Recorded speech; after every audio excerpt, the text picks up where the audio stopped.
Elder Nisara stood at the great viewing window of the Zelani council chamber, watching her beautiful world burn. The sky above Zelros Prime glowed orange with the fires of 1,000 crashed ships. Her people's peaceful fleet lay scattered across 3 continents like broken toys. The Zelani had ruled their corner of the galaxy for 800 years. They were a gentle people, tall and graceful with skin like pale blue silk and eyes that sparkled with starlight. Their worlds were gardens of crystal spires and floating cities. War was something they read about in old history books, not something that happened to civilized beings. But war had found them anyway. "Elder," came a trembling voice behind her. Nisara turned to see young Counselor Vec, his usually pristine robes torn and stained with ash. "The outer colonies have gone silent. All of them." Nisara closed her eyes. 47 worlds. Billions of souls. Gone in 3 days. The enemy called themselves the Krorvak Swarm. They came from the dark spaces between galaxies, a race of creatures that looked like nightmares, tall as trees covered in black chitin armor, with too many eyes and claws that could cut through starship hulls. They traveled in bioships that looked alive, pulsing and breathing as they moved through space. The Krorvak did not want to rule the Zelani worlds. They wanted to consume them. Every living thing, every drop of water, every grain of soil. They would strip the planets bare and leave nothing but dead rock floating in space. "How long before they reach the homeworld?" Nisara asked, though she already knew the answer. 6 hours, maybe less, Vec replied. "Their advanced scouts are already in the outer system." Nisara walked to the center of the chamber where the great star map hung in the air, showing the positions of every known civilization in their part of the galaxy. Most of the lights that had once represented Zelani colonies now blinked red or had gone dark completely. "Contact the hegemony," she ordered. "Ask for military aid." "Already tried," another counselor spoke up. "They say they cannot spare ships. The Krorvak are attacking their borders too. The Trade Federation? Their ships are too slow. They would arrive after the battle is over." Nisara stared at the map, searching for any hope. The Zelani had always believed that civilization meant working together, solving problems with words instead of weapons. But words meant nothing to the Krorvak. "Elder," Vec's voice was barely a whisper. "There is one option we have not discussed." The chamber fell silent. Nisara knew what he meant, but she did not want to hear it spoken aloud. "The old stories," Vec continued. "The legends about the Deathworlders." Several counselors made sounds of disgust. Deathworlders were creatures of myth, stories told to frighten children, beings from high-gravity planets where everything tried to kill you. Most civilized species dismissed such tales as nonsense, but some of the stories were very specific. They spoke of a race called humans who came from a planet so dangerous that they had to fight every day just to survive. These humans had built the most terrible war machines ever seen. They had fought wars that lasted for centuries and created weapons that could crack planets. The stories said the humans had vanished after their last great war, taking their deadliest ships and disappearing into the void beyond known space. Most people believed they had destroyed themselves, as all warlike species eventually did. But some stories claimed they were still out there, waiting in the dark. "You speak of fairy tales," Elder Thoth scoffed from across the chamber. "Children's stories about monsters. Are they more terrible than what we face now?" Vec shot back, gesturing toward the burning sky. Nisara studied the star map again, focusing on the edge regions where known space faded into mystery. There, in the vast emptiness between galaxies, were coordinates mentioned in some of the oldest human legends. A place called the Halo, where the darkness was complete and nothing lived. "The emergency transmitter," she said suddenly. "The one built for the old emergency protocols." "Elder, you cannot be serious," Thoth protested. "Even if the legends are true, even if these humans still exist, they are Deathworlders themselves. They might be as dangerous as the Krorvak." "The Krorvak will definitely destroy us," Nisara replied. "These humans might not." She walked to the ancient communication console at the far end of the chamber. It had not been used in 300 years. Built during a time when the galaxy was more dangerous and civilizations needed ways to call for help across vast distances. "I need the old coordinates," she ordered. "The ones from the human legend archives."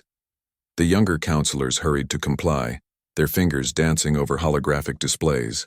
Ancient files appeared, texts written in languages so old that the translation software struggled to understand them. But there, buried in stories of great battles and terrible weapons, were numbers. coordinates pointing to a region of space that appeared empty on every modern star chart. "Elder, please reconsider," Thos begged. "We know nothing about these creatures. They could be worse than the Krorvak." "The Krorvak will eat our children," Nisara said simply. "Whatever these humans might do cannot be worse than that." She began entering the coordinates into the transmitter. The ancient machine hummed to life, drawing power from the city's main generators. Warning lights flashed as it prepared to send a signal across impossible distances. "What message should we send?" Vec asked. Nisara thought about her burning world, her dying people, her children who would never see another sunrise. She thought about the Korvac ships already approaching, their biohulls pulsing with hunger. "Keep it simple," she said. "Universal distress code, location, enemy strength, and—" She paused, looking out at the orange sky. "Tell them we are herbivores." "Herbivores?" Vec looked confused. "If the legends are true, if these humans are truly from a death world, they will understand. Predators and prey. Perhaps they will see us as something worth protecting." The transmitter finished its preparation cycle. A single button glowed on the console, waiting to send their desperate message into the void. "Elder," one of the counselors called out. "Long-range sensors detect new contacts. The main Krorvak fleet is entering the system." Through the great window, new lights appeared in the sky, not the warm glow of Zelani ships, but the cold, sickly green of biovessels that fed on living worlds. Hundreds of them, each one larger than the greatest Zelani city. Nisara pressed the button. The message shot out from Zelros Prime at faster-than-light speed, racing through hyperspace toward coordinates that might point to nothing but empty darkness. It carried with it the last hope of a dying civilization, a plea for help sent to creatures that might be myths. In the depths of space, far beyond the edge of known galaxies, something received the signal, something that had been waiting in the dark for 20 years. Something human. "Message sent," the computer announced in its calm, emotionless voice. Nisara watched the Krorvak fleet growing larger in the sky and wondered if she had just doomed her people to a different kind of death. But as the first bioships entered the atmosphere and began their terrible work, she decided that any death was better than being slowly consumed. In the darkness between stars, ancient war machines stirred to life. The signal reached the darkness between galaxies and found something that should not have existed. Fleet Admiral Sarah Chen stood on the bridge of the UES Ragnarok, watching the message decode on her command screen. Around her, the bridge crew worked in silence, their faces lit by the blue glow of tactical displays. These men and women had not seen natural sunlight in 20 years. "Source?" Chen asked, her voice carrying the authority of someone who had commanded fleets when most of her crew were still children. "Zelani Confederation Space," replied Lieutenant Torres from the communications station. "Herbivore species. Peaceful traders, according to our old files." Chen studied the distress signal data flowing across her screen. Universal emergency codes, coordinates, enemy strength estimates. And buried in the transmission, something that made her jaw clench. "Bioships, swarm tactics, consumption patterns. Krorvak," she said, and the word fell like a stone into still water. Around the bridge, heads turned. Every person in the Phantom Fleet knew that name. They had fought the Krorvak before, in the dark years when Earth's colonies were young, and humanity still believed the galaxy was full of friends waiting to be met. The Krorvak had taught them otherwise. "How long since their last attack?" asked Commander Park, Chen's executive officer. 73 years, Torres replied after checking the historical database. "They were driven back beyond the galactic rim after the Battle of Procyon. By us," Chen added quietly. The bridge fell silent again. Everyone remembered the stories, even those too young to have been there. The Krorvak had come to human space like a plague, consuming colony after colony. Earth's response had been swift and terrible. The newly formed Terran Defense Force had built ships designed for one purpose: killing Krorvak. They had succeeded so well that the galaxy's other civilizations had become afraid of humanity instead. "Signal the fleet," Chen ordered. "All captains to the Ragnarok for immediate conference." An hour later, 46 ship commanders sat around the holographic table in the Ragnarok's war room. They were a hard-looking group, men and women who had spent 2 decades in the void between stars, keeping their ships ready for a war that might never come. Captain Rodriguez of the Stormcrow leaned back in his chair. studying the Zilani distress signal. Herbivores, he said with a slight smile. When was the last time we got a call from herbivores? The Pastorians, replied Captain Liu from the Iron Rain. Before we left known space, they sent us fruit baskets after we saved their world, someone else added, and a few officers chuckled. Chen let them talk for a moment. These people had given up everything to follow her into exile. Homes, families, normal lives.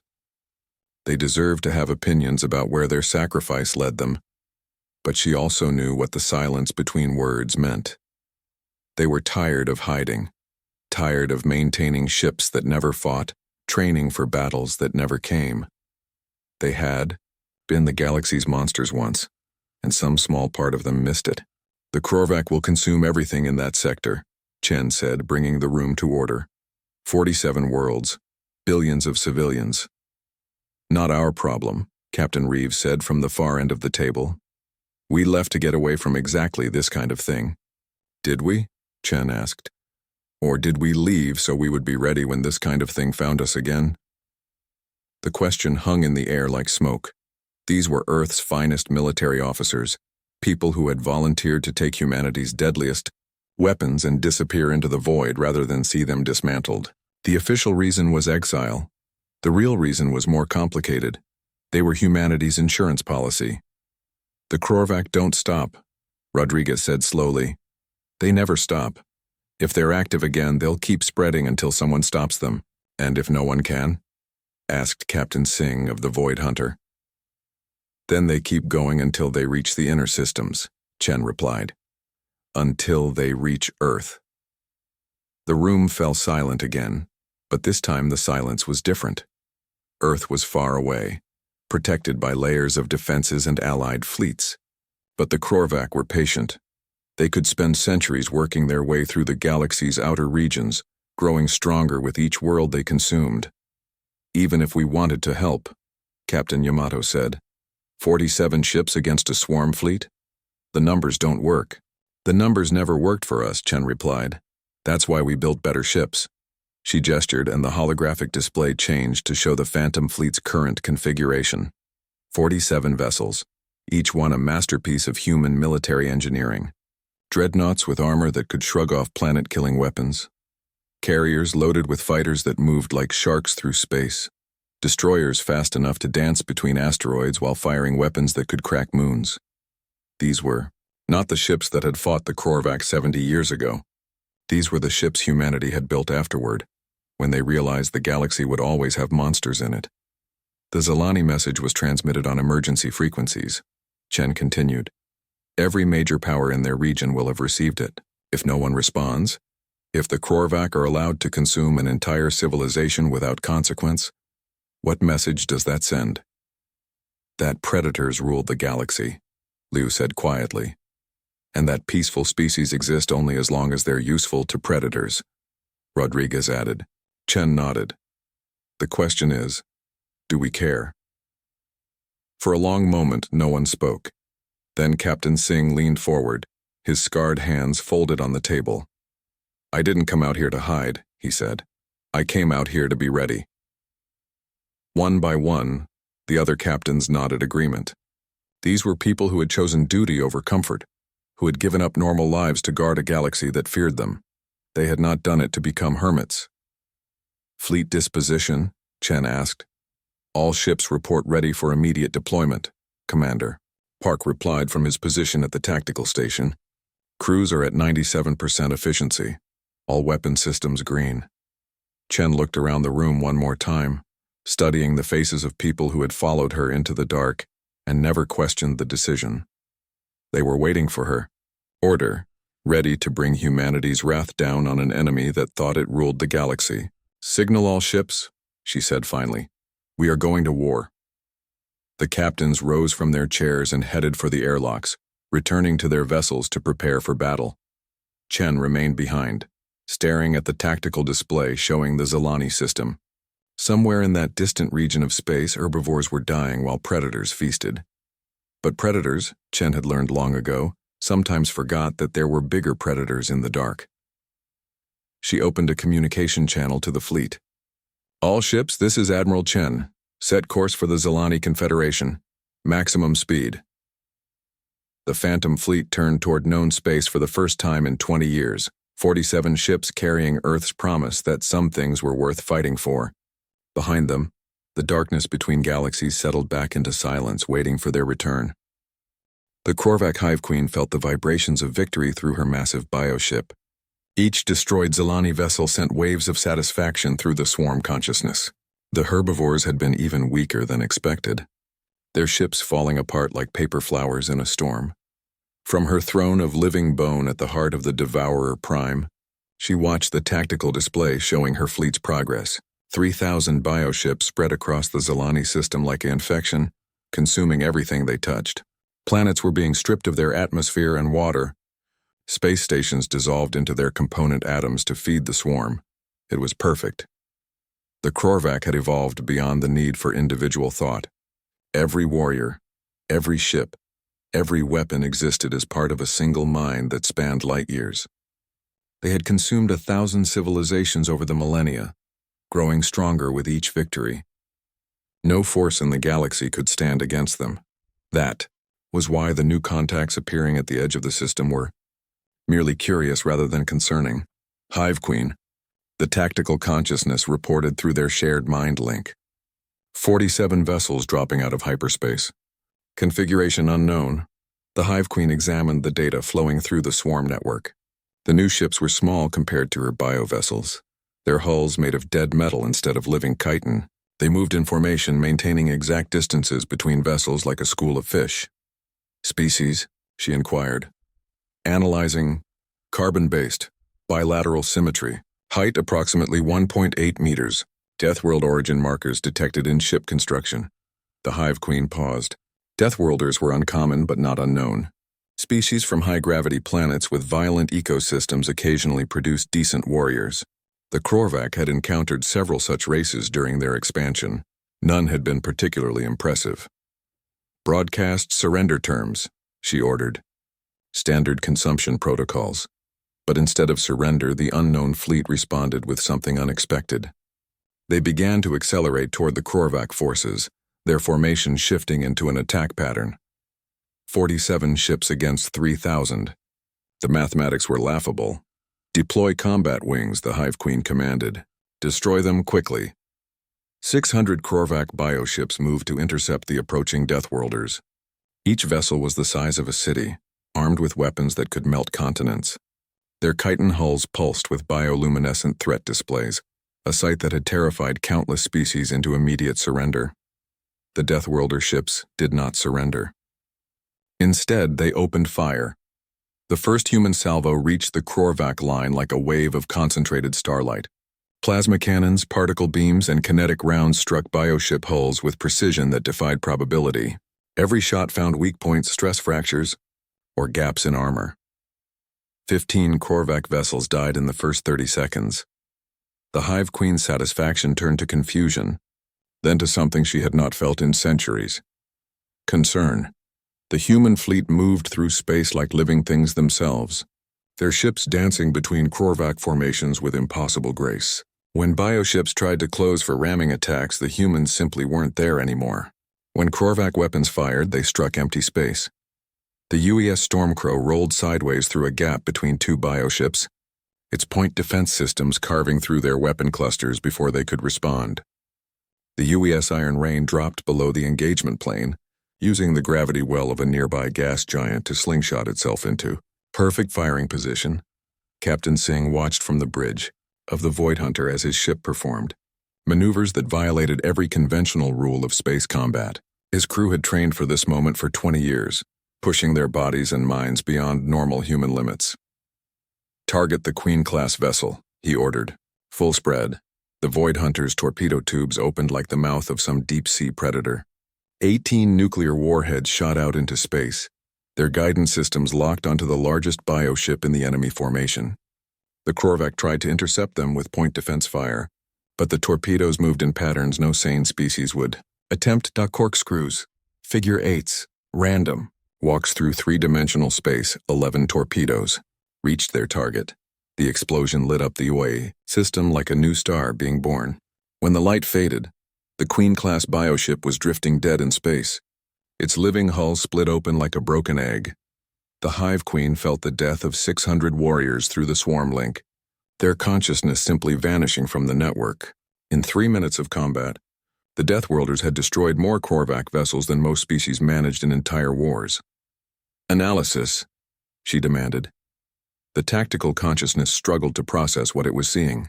Ships exhibit impossible acceleration profiles. Crews surviving forces that should liquefy organic tissue.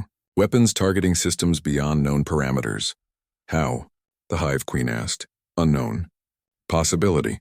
Extensive biological modification. Enhanced nervous systems. Reinforced skeletal structure. Altered brain chemistry for faster reaction times. The Hive Queen studied the battle data again. The Deathworlders were not just fighting the Korvac. They were hunting them. Each human ship moved with the calculated patience of an apex predator, setting traps and exploiting weaknesses with surgical precision. Deploy additional wings, she ordered. Crush them with numbers. 2,000 more bioships moved to engage the human fleet. The humans responded by splitting into smaller groups, their formation dissolving into what looked like chaos but moved with the coordination of a hive mind. The UES Ragnarok found itself facing 30 bioships simultaneously. Instead of retreating, Admiral Chen ordered a direct assault on the largest vessel. Her dreadnought's armor absorbed hits that would have vaporized lesser ships while her weapons carved through chitin hulls like they were made of paper. All batteries, continuous fire, Chen commanded. Show them what Earth builds. The Ragnarok's main guns spoke in unison, each shot calibrated to exploit the bioship's organic weaknesses. Rapid temperature changes to shatter chitin, sonic frequencies to disrupt neural clusters, chemical weapons designed specifically for carbon-based life forms. The Korvac had evolved to be perfect predators, but humans had evolved to kill perfect predators. In the swarm network, panic began to spread for the first time in millennia. Warriors who had never known fear suddenly understood why prey animals ran. The Deathworlders were not just winning, they were enjoying it. Captain Rodriguez broadcast on all frequencies as his ship rammed through a Korvac carrier's superstructure. This is how Earth says hello. The Hive Queen watched her fleet being systematically destroyed by an enemy that should have been nothing more than a minor inconvenience. The humans fought like they had been born in the vacuum of space, their ships moving in patterns that seemed to mock the laws of physics. Recall all wings, she finally ordered. We withdraw. But the humans were not finished teaching their lesson. As the Korvac fleet tried to retreat, human fighters swarmed around the larger bioships like angry hornets. Pilots who had spent decades training in zero gravity performed maneuvers that would have killed normal humans, their modified bodies handling forces that crushed organic tissue. The retreat became a rout. Of the 3,000 bioships that had entered the Zelani system, fewer than 2,000 escaped. The humans had lost 3 vessels, and even those crews were recovered by search and rescue operations that moved faster than most species could track. From her throne aboard the Devourer Prime, the Hive Queen felt something she had thought her species had evolved beyond. Fear. Pure, primitive terror at the realization that somewhere in the galaxy, there were creatures more dangerous than the Korvac Deathworlders who had turned war into an art form, predators who hunted other predators for sport. The humans broadcast a final message as the Korvac fleet fled toward the galactic rim. Run home and tell them. The ghosts are awake. In the silence that followed, Elder Nusara stood in the ruins of her council chamber and realized that salvation sometimes came in forms too terrible to comprehend. The war that followed was not really a war at all. It was an education. Admiral Chen stood in the tactical center of the Ragnarok, studying holographic displays showing Korvac positions throughout the outer spiral arm. The swarm had retreated to a dozen heavily fortified systems, licking their wounds and trying to understand what had happened to them. Chen intended to make sure they never forgot the lesson. Status report, she ordered. Commander Park consulted his tactical display. Void Hunter and Stormcrow have completed their sweep of the Antares cluster. All Korvac bioships eliminated. Captain Singh reports 0 casualties. Iron Rain. Captain Liu has finished her operation at the Helix Nebula. 3 Korvac supply convoys destroyed. She's requesting permission to pursue retreating forces into the outer dark. Chen smiled. After 20 years of exile, her captains were finally doing what they did best. The Phantom Fleet had scattered across 6 sectors, hunting Korvac forces with the patient efficiency of apex predators. This was not the kind of warfare most species understood. The galaxy's civilizations fought for territory, resources, or ideology. They built massive fleets and threw them at each other in grand battles that decided the fate of star systems. Humans fought to teach lessons. Signal from the Wraith, Park continued. Commander Jackson has located a Korvac staging area in the Veil Nebula. Estimated strength 400 bioships. Tell him to proceed, Chen replied. Full discretion on tactics. The Wraith was one of the fleet's stealth vessels, designed for operations that officially did not exist. Commander Jackson and his crew had spent 2 decades perfecting the art of invisible warfare. They could make a ship disappear from sensors, strike without warning, and vanish before the enemy knew they were under attack. The Korvac were about to learn why humans were the only species that had ever made fear into a weapon. 3 days later, the Veil Nebula staging area simply ceased to exist. No distress calls, no battle reports, no survivors. 400 bioships and their crews simply vanished from the Korvac network as if they had never been. The only trace left behind was a message burned into the surface of a nearby asteroid. We are the shadows between stars. In her throne chamber aboard the Devourer Prime, the Hive Queen felt the network gaps where her warriors had been. The humans were not just destroying Korvac forces. They were creating holes in the swarm consciousness itself, dead zones where the voice of the Hive could not reach. Analysis, she demanded from her tactical clusters. The Deathworlders have changed their strategy. The response came through bio-neural links, no longer engaging in direct confrontation, instead utilizing stealth tactics, psychological warfare, and systematic destruction of isolated units. The Hive Queen processed this information with growing unease. The Korvac were designed for mass combat, overwhelming enemies through superior numbers and coordination. But the humans were not fighting that kind of war. They were fighting like ghosts. Captain Rodriguez watched the bioship convoy from his hiding position behind a moon. 12 massive vessels escorted by 50 smaller craft, carrying genetic material harvested from conquered worlds back to Korvac breeding centers. The Storm Crow hung motionless in the shadow of the lunar surface, its stealth systems making it invisible to Korvac sensors. Rodriguez's crew had been tracking this convoy for 6 days, learning its patterns and weaknesses. Weapon status? He asked quietly. All systems ready, his tactical officer replied. Targeting solutions locked. Wait for it, Rodriguez murmured. The convoy was passing through a gravity well created by a binary star system. In 30 seconds, they would be caught between 2 massive sources of gravitational distortion, their navigation systems struggling to compensate for the changing forces. Now, Rodriguez said. The Storm Crow erupted from behind the moon like a striking snake. Its weapons fired in perfect sequence, each shot timed to exploit the convoy's momentary vulnerability. Escort ships exploded in chain reactions. Biohulls ruptured under focused plasma fire. Before the Korvac could respond, the Storm Crow had already vanished back into the asteroid field, leaving behind burning wreckage and the growing certainty that nowhere was safe from human vengeance. The pattern repeated across a dozen systems. Korvac ships disappeared from patrol routes, supply lines were cut, communications relays went silent. Each attack was different, showing the tactical creativity that made humans so dangerous. The Iron Rain emerged from hyperspace inside a Korvac formation, appearing literally between enemy vessels before they could react. The Void Hunter used gravity weapons to collapse an entire asteroid field onto a bioship construction facility. The final answer, true to its name, ended a 3-day siege by ramming through a fortified space station at near light speed. But perhaps the most terrifying attack came from the Whisper, a small frigate that specialized in electronic warfare. Captain Moore and her crew infiltrated a Korvac communication network and began broadcasting false orders throughout the swarm fleet. For 6 hours, Korvac bioships attacked each other, following commands that seemed to come from their own Hive Queen. By the time the network was secured, 2 entire battle groups had been destroyed by friendly fire. The psychological impact was devastating.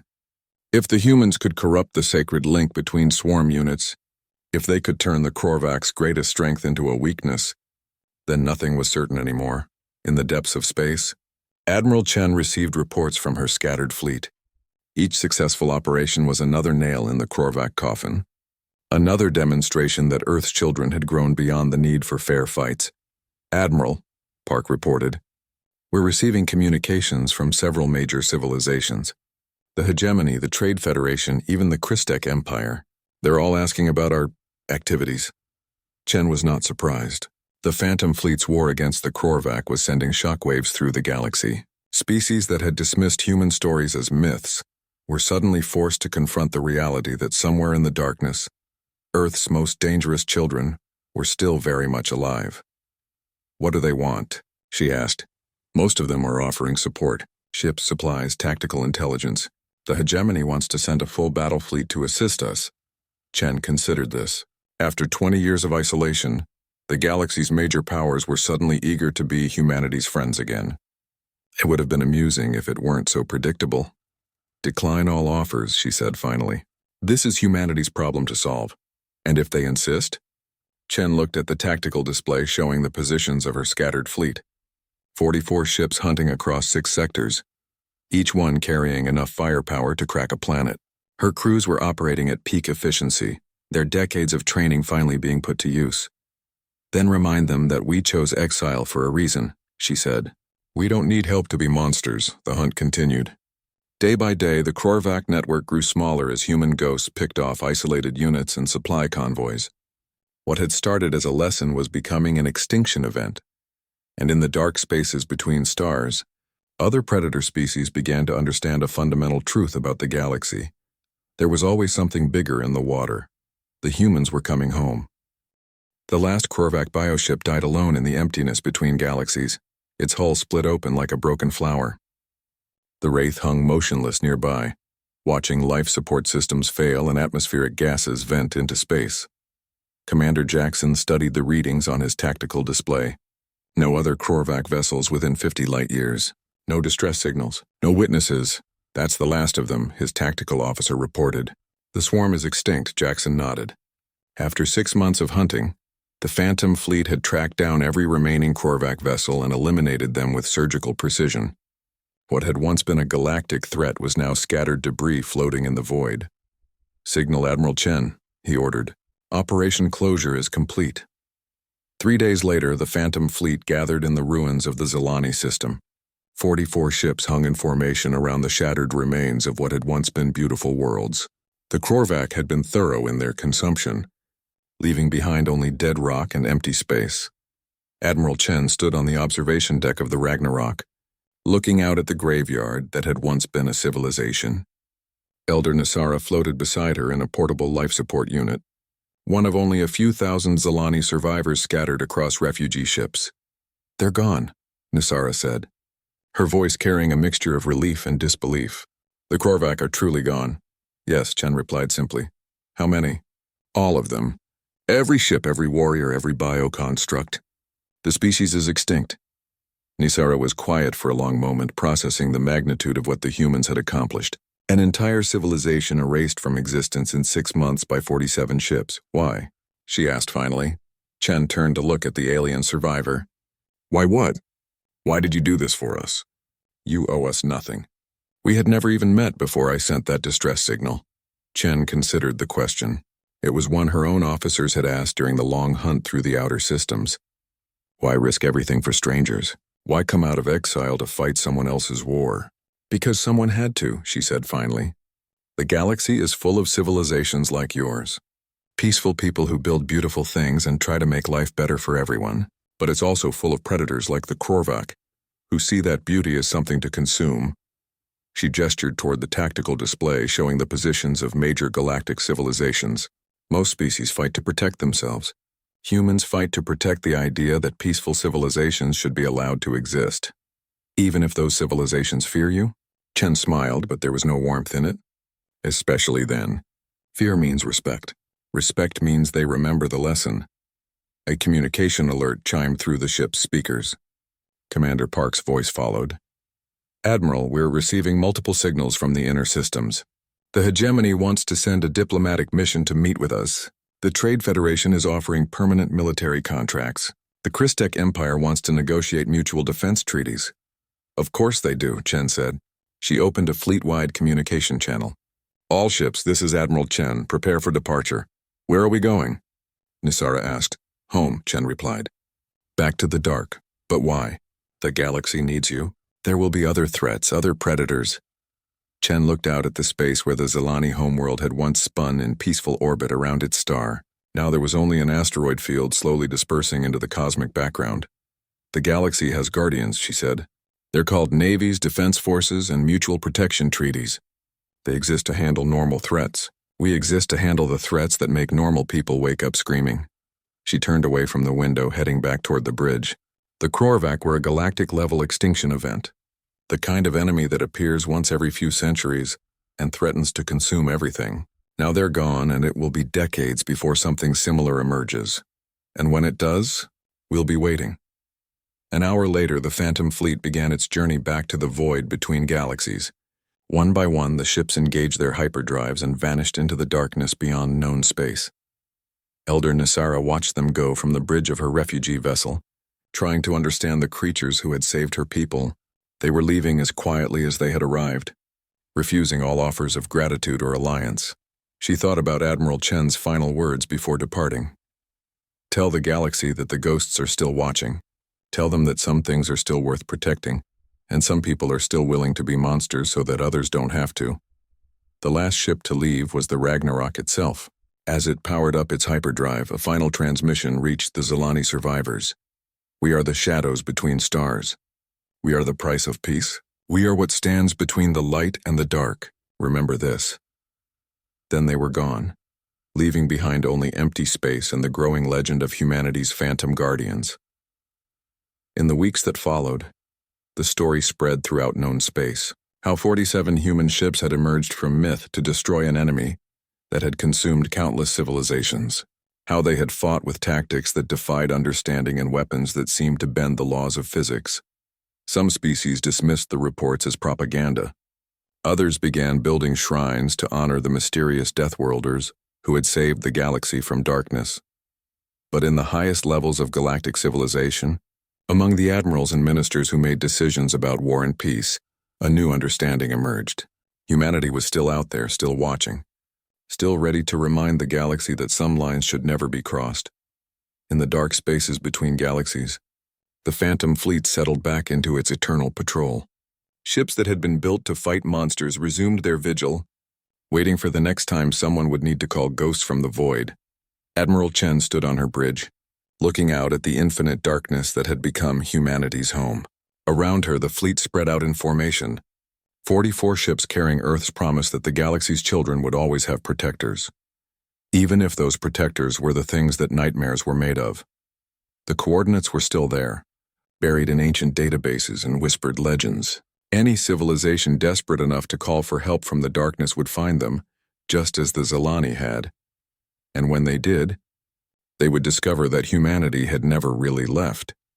They had simply been waiting in the shadows, ready to remind the galaxy that some monsters chose to protect instead of consume. The Phantom Fleet sailed on through the endless night, carrying its cargo of sleeping violence toward whatever darkness waited ahead. Behind them, the galaxy spun in its ancient dance of creation and destruction, protected by guardians it would never see and defenders it would always fear. It was, Admiral Chen thought, exactly as it should be. In the deep archives of a dozen civilizations, a new entry appeared in the Galactic Threat Assessment databases. The Phantom Fleet exists. Pray you never need to find them. Pray harder that they choose to answer if you do.